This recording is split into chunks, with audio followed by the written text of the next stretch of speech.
ये जो मन में मालिन्य पैदा होता है, वैर विरोध पैदा होता है, ये हमारे मन की अशांति का मूल कारण बनता है।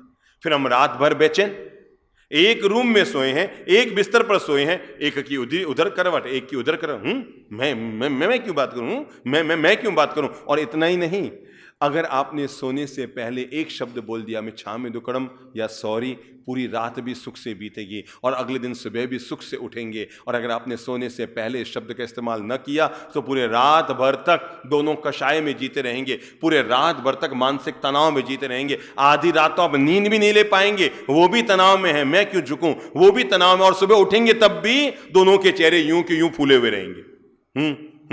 पर रात को आपने सॉरी कह दिया है, सुबह उठेंगे ना तो आधी बात तो खत्म हो जाएगी और शायद जैसे एक दूसरे को देख के मुस्कुरा लेंगे तो जीवन में मिठास घुल जाएगा। पूरी रात अशांति और बेचैनी में जीने की बजाय अगर आपने केवल एक सॉरी शब्द का इस्तेमाल कर लिया होता तो पूरी रात आप चैन से सो रहे होते,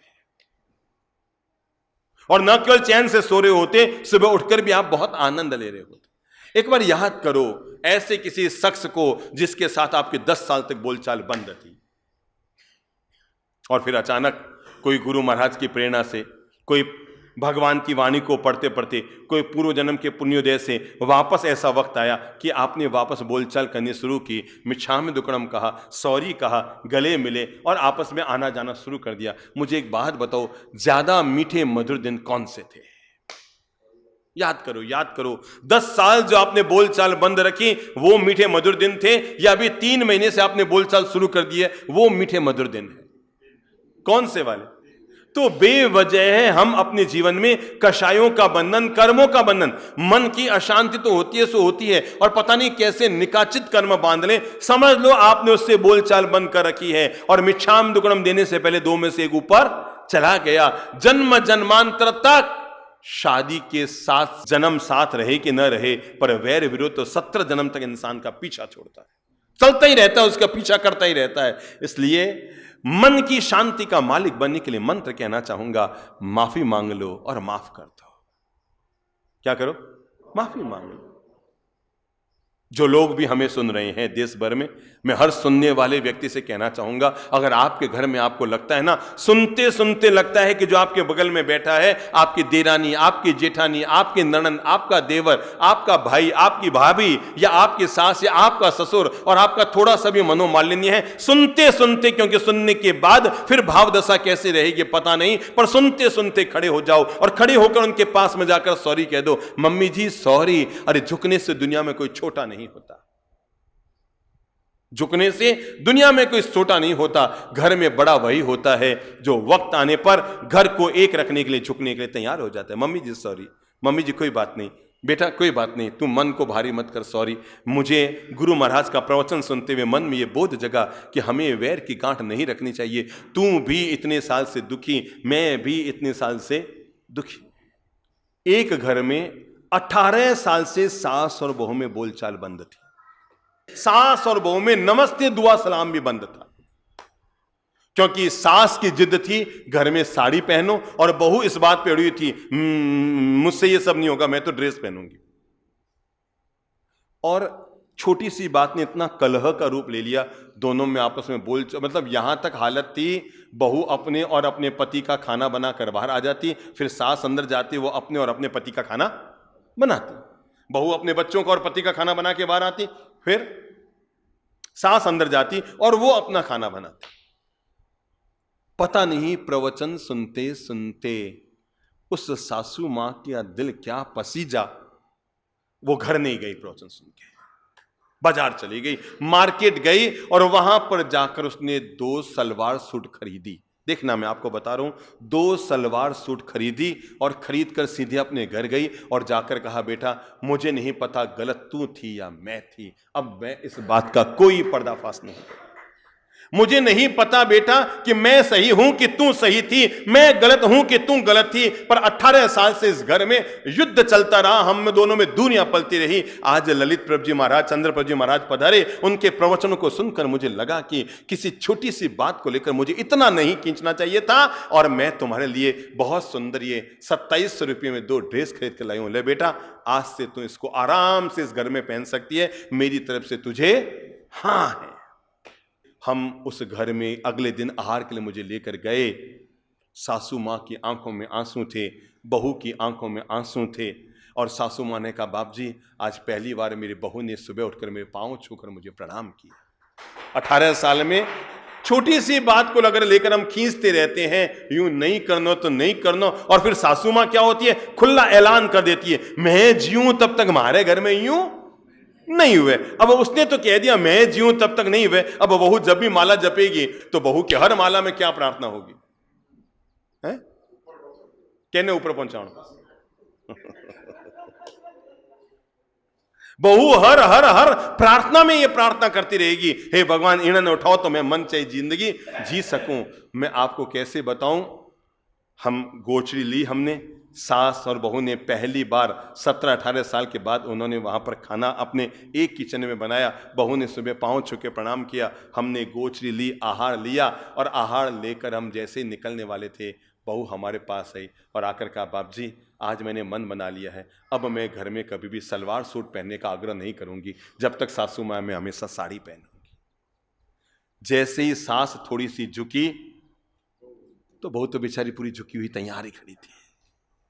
केवल अकड़ अकड़ ने, किसने, केवल ईगो ने बात को खराब कर दिया था, केवल ईगो में बात खराब हो रही थी। मेरे भाई मैं यही कहना चाह रहा हूं, ये घटना हर शहर में है, हर शहर नहीं हर घर में है, हर परिवार में है, हर जिंदगी में है। मेरे भाई 99% दुनिया के दुख ऐसे हैं जो विधाता ने, भाग्य ने नहीं दिए हैं, भगवान ने नहीं दिए हैं। 90-99% दुख ऐसे हैं जो हमने खुद ने आपस में तनाव पाल पाल कर पैदा किए हैं। मंत्र बना लो, आज से जीवन का मंत्र जोड़ लो। अगर आपको लगता है ना थोड़ा सा भी किसी से आपका मनोमालिन्य है, माफ कर दो, बिना माफी मांगे चला के फोन कर दो, भैया बेवजह है, पता नहीं गलती तेरी थी या मेरी थी। मैं ये नहीं कहता आप सॉरी भी कह दें, पर पता नहीं गलती तेरी थी या मेरी थी, पर आज से मैं तो अपनी तरफ से मामला खत्म कर रहा हूं। मेरे लिए तो मेरा माँ जो है वो है, बहन है कि भाई है कि भाभी है, जो भी है मेरा रिश्ता वैसे ही है, और आज से मिठास से जिएंगे। अपन कई बार कहते हैं ना 100 साल तक गधे की जिंदगी जीने की बजाय 1 साल तक शेर की जिंदगी जीना ज्यादा अच्छा है। मैं कहूंगा 100 साल तक कलह की जिंदगी जीने की बजाय 1 साल तक प्रेम से जीना कहीं ज्यादा अच्छा है। केवल 1 साल तक प्रेम से जीकर देख लो, कितना मन में आनंद, कितनी मन में उमंग, कितनी मन में खुशियां, कितना कितना कितना। अरे मेरे भाई कुटिया में भी कोठी का आनंद आ जाएगा, और नहीं तो कोठी में भी नरक पलते देखा है। कई बड़े बड़े घरों में, बड़े बड़े राजमहल जैसे कोठियों में नरक को पलते हुए देखा है। भाभी देवर से नहीं बोलती, वो उससे नहीं बोलता, वो उससे नहीं बोलता, वो उस कमरे में, उस कमरे में, उस कमरे में। घर में ऐसा लगता है कि अपन घर में आए कि शमशान में आए कि कब्रिस्तान में आए। मन की शांति का जो व्यक्ति मालिक बनना चाहता है, सुकून भरी जिंदगी जीना चाहता है, उसके लिए सीधा साधा मंत्र है, और वो है, मैं आज से किसी के प्रति कोई मनोमालिन्य नहीं रखूंगा। क्षमा कर दो, क्षमा मांग लो, सॉरी कह दो, मिच्छाम दुक्कडम दे दो, जो इच्छा हो शब्द का इस्तेमाल कर लो, पर अपने मन को हल्का कर लो। आज ही जाकर घर पर है, अगर लगता है कभी लेश मात्र भी मैंने अपने घर में किसी व्यक्ति का दिल दुखाया था, देवर को भी सॉरी कहने में संकोच मत खाना, क्योंकि क्षमा मांगने से आदमी बड़ा नहीं होता है। भगवान ने कहा है क्षमा वीरस्य भूषणम। दुनिया में सबसे बड़ा वीर कौन होता है? जो क्षमा देना जानता और क्षमा मांगना जानता है। उससे बड़ा महावीर दुनिया में कोई नहीं होता है। लड़ने वाला वीर हो सकता है, पर क्षमा करने वाला दुनिया में महावीर हुआ करता है। युद्ध करने वाला वीर कहला सकता है, सिकंदर योद्धा कहला सकता है। इसलिए कहा ना, दुर्जेय संग्राम में हजारों हजार लोगों को जीतना सरल है, पर अपने मन की कमजोरियों को जीतना उस आदमी के लिए भी मुश्किल है। हां, अगर आप एक मंत्र और लेना चाहें जिंदगी के लिए, तो मंत्र जरूर ले लें, और वो है नाम और इज्जत कमाने की होड़ा होड़ में न लगे। इससे बड़ा दुख होता है मन, क्योंकि रोज रोज तो नहीं मिलती। अब आप सोचें, मैं जहां जाऊं रोज मुझे माला पहनाई जाए, मैं जहां जाऊं रोज मुझे आगे बढ़ाया जाए, मैं जहां जाऊं रोज मेरा नाम लिया जाए, मैं जहां जाऊं रोज मुझे इज्जत दी जाए। ऐसा तो नहीं हो सकता ना कि आप जहां जहां जाएं हर जगह आपके लिए माला लेकर खड़े रहे। पर अगर हम नाम और इज्जत कमाने के पीछे हमेशा लगे रहेंगे ना, तो परिणाम ये निकल कर आता है, कहीं भी हमारा नाम नहीं लिया गया तो हम बस 1.5 घंटा हम कार्यक्रम में बैठे बैठे, मैं आपको सच्ची बताऊं, महाराज का प्रवचन तो एक शब्द आपको याद नहीं आएगा, लगातार ये सोचते रहेंगे, ओ जानबूझर मारो नाम क्यों नहीं छोड़ियो, मारो नाम क्यों छोड़ियो, जानबूझर मारो नाम गालोड़ो थलिष्ठ माने क्यों निकालियो। 1.5 घंटे तक आप वहां बैठे हैं और केवल कषाय के बंधन के अलावा कुछ नहीं कर रहे हैं, मन को दुखी करने के अलावा कुछ नहीं कर रहे हैं, मन को अशांत करने के अलावा कुछ नहीं कर रहे। मेरे भाई, सच्चा कार्यकर्ता वही होता है जिसका कार्य तो दिखता है पर उसका कर्ता कभी नहीं दिखता है। दुनिया में सच्चा कार्यकर्ता वो होता है जिसका क्या दिखता है, कार्य तो दिखता है पर उसका कर्ता कौन है ये नहीं दिखता। जो मान सम्मान की भूख से अपने आप को ऊपर रखता है, मान लोगे तो कभी अपमान भी झेलना पड़ेगा, पर जब मान की काम नहीं मन में नहीं है तो अपमान तो कभी जीवन में आएगा ही नहीं। जब है ही नहीं इच्छा कि हमें कभी माला पहनाई जाए, हमें कभी साफा पहनाया जाए, हमारा भी तिलक किया जाए, मुझे भी आगे बैठाया जाए, मेरा भी नाम लिया जाए, जब ये मनोकामना अंदर है ही नहीं तो आगे बैठो कि पीछे बैठो क्या फर्क पड़ता है। किसी और का सम्मान हो रहा है नहीं हो रहा आपको पता ही है, भाई मुझे तो कराना ही नहीं है, तो इसका हो ना हो मुझे कहां लेन देन है। पर अगर आपको कराने की इच्छा मन में है और आपका नहीं होकर किसी और का हो रहा है तो मन दुखी होता है।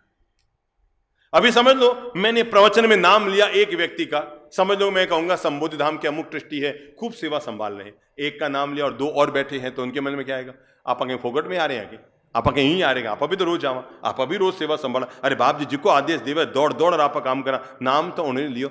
हो सकता है भाई किसी समय सापेक्ष बात पर उस व्यक्ति का नाम लिया गया हो और आपका नाम न आया हो, तो जिसका नाम लिया गया है उसके लिए ताली बजाकर अभिनंदन करो और मन में खुश हो, बहुत सुख हो, आज बाप जी बीरो नाम लियो, अरे आज बीरो लियो तो काल मारो भी नंबर आवेला, आज उन्होंने लियो तो काले मारो भी नंबर आवेला। और जो व्यक्ति दूसरे के होते हुए अभिनंदन को देखकर मन में खुश होता है, तय मानकर चलो अगला दिन उसी के अभिनंदन का होता है। इसलिए कभी भी मान सम्मान इज्जत माड़ा सौल साफा इन सबको पहनने और लेने की आकांक्षा मत करो, क्योंकि इनसे सुख कम दुख ज्यादा मिलते हैं, इससे शांति कम अशांति ज्यादा मिलती है, इससे मानसिक आनंद कम और भारीपन ज्यादा मिलता है। क्योंकि रोज रोज ऐसा नहीं होता है, 4 बार हो गया 40 बार ना हुआ, 4 बार तो खुश हुए और 40 बार दुखी हो गए। हां, जब मंत्र हम ले रहे हैं मन की शांति के 2 मंत्र और ले लो, और वो अगला मंत्र है अपनी क्षमता को तोलकर ही जीवन में काम उठाओ। वो मारवाड़ी बात जीवन में याद रखो, पांव उतना ही पसारना जिती चादर है। बस मानसिक कलह से बचने के लिए बहुत अच्छा है, मन को शांत रखने के लिए बहुत छोटा, दिखने में बहुत छोटा है पर बहुत अच्छा मंत्र है, पांव उतना ही पसारना जितनी आपरी चादर हुए, यानी रजाई देकर ही पांव को लंबा करो, मतलब उतना ही खर्चा करो जो हमारी हैसियत में हो, उतना ही काम करो जो हमारी हैसियत में आता हो, उतने ही कदम उठाओ जो हमारी क्षमता में आता हो। क्षमता से ऊपर कदम उठाओगे, कदम तो उठा लोगे पर वो भारभूत बन जाएगा, वो हमारे लिए बोझ बन जाएगा, वो हमें लगेगा हम पर लादा जा रहा है। अच्छा होगा अपनी क्षमता को देखकर अपने कदम बढ़ाओ, वो आपके लिए ज्यादा अच्छा रहेगा। हाँ, छोटे छोटे मंत्र अगर हम जीवन में लेना चाहते हैं तो वो है, अगर आप कर सकते हैं तो जहां आप रह रहे हैं जैसा माहौल है अपने आप को उसमें ढालने की कोशिश कीजिए। जहां आप रह रहे हैं जैसा माहौल है, हो सकता है आपकी रोज शान और शौकात शाही सुविधाओं में रहने की आदत हो, पर जहां आप गए हैं ना वहां मत न कहो कि मैं तुम्हारे पीरे में रोज दूध सुमंजन करती है, मैं तो ठीक है मैं तुम्हारे पीरे में। अब इस गोई को गाने का क्या मतलब होगा कि आप पीहर में क्या क्या करती थी।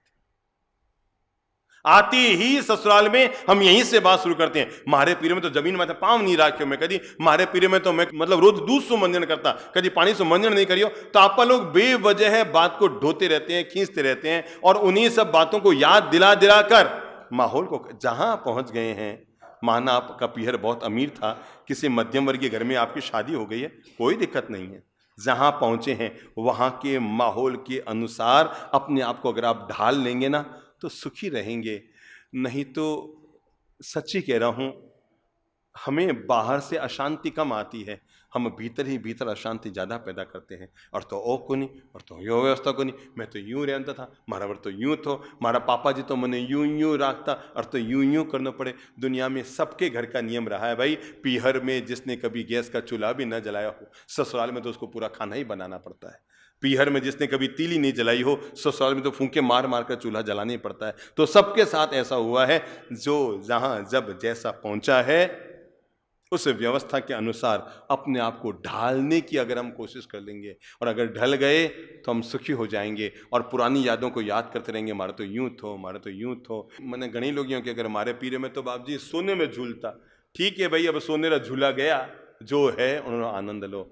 जो गया वो अतीत है, उसे भूलने में आनंद है। जो आने वाला है वो हमारा भविष्य है, उस पर ज़्यादा डूबने की जरूरत नहीं है। हाँ, हमारे हाथ में एक चीज़ है, वो है वर्तमान, और वर्तमान का पूरा पूरा आनंद लेने की कोशिश करो, वर्तमान को पूरा पूरा जीने की कोशिश करो। जो व्यक्ति अपने वर्तमान को पूरा सुधार लेता है, वर्तमान को आनंद जो है जैसा है, हर घड़ी आनंद है, कोई दिक्कत नहीं है। कभी ही गणा, बोलो बोलो बोलो बोलो बोलो, कभी घी गणा, कभी मुट्ठी चना, और कभी वे भी मना।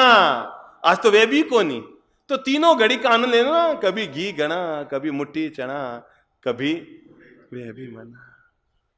हमारे पूज्य पिताजी महाराज थे ना, वो सुबह 8:30 बजे आहार करते थे, 24 घंटे में एक बारी करते थे, 8:30 बजे आहार करते थे। और समझ लो कोई आधा ही घंटा लेट हो गया है तो उसके आने पर वो अपना मुंह नहीं बिगाड़ते थे और उसका बहुत तबीयत से अभिनंदन करते थे। तो एक बार तो सामने वाले को वो आते बोलते, बाप जी सॉरी, बाप जी लेट हो गया, बाप जी सॉरी। अरे सॉरी कहीं बात है, बहुत खुशी की बात है, थारे कारण से आज मैंने पौरसी करना आनंद मिल गया। पौरसी का मतलब यानी सूर्योदय के 3 घंटा तक मुझे व्रत करने का आनंद मिल गया, और लेट होता तो 60 पौरसी करने का आनंद मिल गया, और न आया तो उपवास करने का आनंद मिल गया। मेरे भाई, जो व्यक्ति खाने पर भी आनंद उठाता है और उपवास का भी आनंद उठाता है, दुनिया में कौन है जो उसको कभी दुखी कर सकता है। मिल गया तो खाने का आनंद, और न मिला तो उपवास का आनंद। और जो व्यक्ति इस आनंदमय दशा के साथ जीवन को जीता है, दुनिया में उसको कोई दुखी नहीं कर सकता है। हम एक संत की कहानी कहा करते हैं ना, कि एक संत गांव के बाहर रहते थे, पेड़ के नीचे। कुछ भी पहनने वहनने को, ओढ़ने ओढ़ने को, खाने पीने को, बर्तन बासन, कोई पहनावा, कोई छत वत, कुछ भी नहीं, केवल एक अंगोछा पहना और रहता संत हमेशा, और गांव के बाहर रहते थे। पर गजब के आदमी, जब देखो तब हाथ ऊपर करके, भगवान तूने खूब दिया, भगवान तूने खूब दिया, भगवान तूने छप्पर फाड़ के दिया है। एक अमीर आदमी रोज उधर से गुजरता, उससे लगता है यार ये महाराज ये नाटक कर रहे हैं, कुछ भी नहीं है, और कहते हैं भगवान तूने छप्पर फाड़ के दिया है। और संयोग की बात, एक दिन अमीर ने सोचा मैं देखता हूं कि भगवान इसको कैसे देते हैं। वो बैठा, 11, 12, 1, 1:30, 2 बज गए, संत के पास कुछ भी नहीं आया, सुबह से भूखे हैं। फिर भी संत बार बार कहता है, हे दयालु, हे कृपालु, हे दीनानाथ, तू बड़ा दयालु, तूने बहुत दिया है, अरे खूब दिया है, छप्पर फाड़ के दिया है। दुनिया में मुझसे ज्यादा सुखी कौन है जिस पर तेरी मेहरबानी है। पर वो अमीर आदमी देखकर चौंक गया। दोपहर में 2:30 बजे एक किसान उधर से निकलता है, अपना अंगोछा खोलता है, रोटी निकालता है, संत की थाली में डालता है। अमीर बैठा ताली बजाता है, मान गया संत की बात में दम है, न कहीं मांगने गया, न याचना करने गया, न किसी को इशारा किया, भगवान ने अपने आप इसकी थाली में रोटी भेज दी। संत ने जैसे ही थाली में रोटी देखी, चेहरे पर मुस्कान आई, हाथ ऊपर किए, हे दयालु, हे कृपालु, तो बड़ा बड़ा मेहरबान है, भूख लगे तो भोजन भी। संत तो यूं प्रार्थना कर रहा था, इतने में कुत्ता आया और वो भी रोटी लेकर चला गया। सामने 100 मीटर दूर जाकर वो रोटी खा रहा था। अमीर को लगा कि अब महाराज को गुस्सा आएगा। महाराज ने थाली में हाथ डाला रोटी खाने के लिए, देखा थाली में रोटी नहीं थी, थाली में रोटी नहीं थी। महाराज खड़े हो गए, अब तक तो बैठे बैठे प्रार्थना कर रहे थे, महाराज खड़े हो गए, कुत्ते को मारने के लिए नहीं, प्रभु जी को शुक्राना अदा करने के लिए, और कहा, हे प्रभु, हे भगवान, हे दीनानाथ, तेरी बड़ी मेहरबानी है, ये तेरी कृपा है कि आज तूने इस बंदे को उपवास करने का सौभाग्य दे दिया है। जो व्यक्ति मिलने पर खाने का आनंद उठाता है और न मिलने पर उपवास का आनंद उठाता है, दुनिया में वही व्यक्ति मन की शांति का मालिक बन पाता है। और मैं चाहता हूं ये दौलत आज आपके हथेली में, जो भाग्य की रेखाएं हैं, जिसमें समृद्धि की रेखाएं हैं, जिसमें आयुष्य की रेखाएं हैं, जिसमें भाग्य की रेखाएं हैं, जिसमें दाम्पत्य जीवन की रेखाएं हैं, जिसमें आपके बुद्धि की रेखाएं हैं, मैं चाहूंगा एक नई रेखा आपकी भाग्य रेखा में, दशा में जरूर हो, और वह है मन की शांति। बस जिसके पास ये है, हाँ कहना चाहूंगा, दुनिया में उससे बड़ा अमीर कोई नहीं होता है। जीवन है उपहार प्रभु का, इसको रोशन कीजिए। जीवन है उपहार प्रभु का, इसको रोशन कीजिए। पहले अपने अंतर मन को, पहले अपने अंतर मन को शांति से भर लीजिए, शांति से भर लीजिए। जीवन है उपहार प्रभु का, जीवन है उपहार प्रभु का, इसको रोशन हो। पहले अपने अंतर मन को शांति से भर लीजिए, शांति से भर लीजिए। मन ही शिव है, मन ही शक्ति, मन का ज्ञान जरूरी है। तीन लोक की तीर्थ यात्रा मन के बिना अधूरी है। मन में प्रभु से प्रीत लगा कर, मन में प्रभु से प्रीत लगा कर ज्योति से भर लीजिए, ज्योति से भर लीजिए। जीवन है उपहार प्रभु का, इसको रोशन कीजिए। जीवन है उपहार प्रभु का, इसको रोशन कीजिए। पहले अपने अंतर मन को शांति से भर लीजिए, शांति से भर लीजिए। जीवन की राहों पर चाहे मिलते हो सबको कांटे, जीवन की राहों पर चाहे मिलते हो सबको कांटे। हम वो ऐसे फूल बने जो, हम वो ऐसे फूल बने जो औरों को खुशियां बांटे। जीवन है भगवान का मंदिर, जीवन है भगवान का मंदिर, बाहों में भर लीजिए, बाहों में भर लीजिए। जीवन है उपहार प्रभु का, इसको रोशन कीजिए। पहले अपने अंतर मन को शांति से भर ली, शांति से भर लीजिए। मन में ज्ञान का दीप जलाकर, मन में ज्ञान का दीप जलाकर भीतर की आंखें खोलो। सांसों के हर तार तार में, सांसों के हर तार तार में प्रभु प्रेम का रस घोलो। सांसों के हर तार तार में प्रभु प्रेम का रस घोलो। हर मूरत में प्रभु की सूरत, हर मूरत में प्रभु की सूरत, प्रभु के दर्शन कीजिए, प्रभु के दर्शन कीजिए। जीवन है उपहार प्रभु का, इसको जय हो। पहले अपने अंतर मन को शांति से भर लीजिए, शांति से भर लीजिए। मधुर सोचिए, मधुर बोलिए, मधुर सोचिए, मधुर बोलिए, मधुर मधुर व्यवहार करें, अंतर मन के हर कोने में हर पल ही मुस्कान भरें। चंद्र प्रेम की बंशी बजाकर, चंद्र प्रेम की, ओ चंद्र प्रेम की बंशी बजाकर आनंद से भर लीजिए,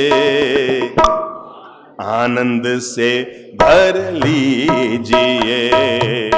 जीवन है उपहार प्रभु का, इसको रोशन कीजिए।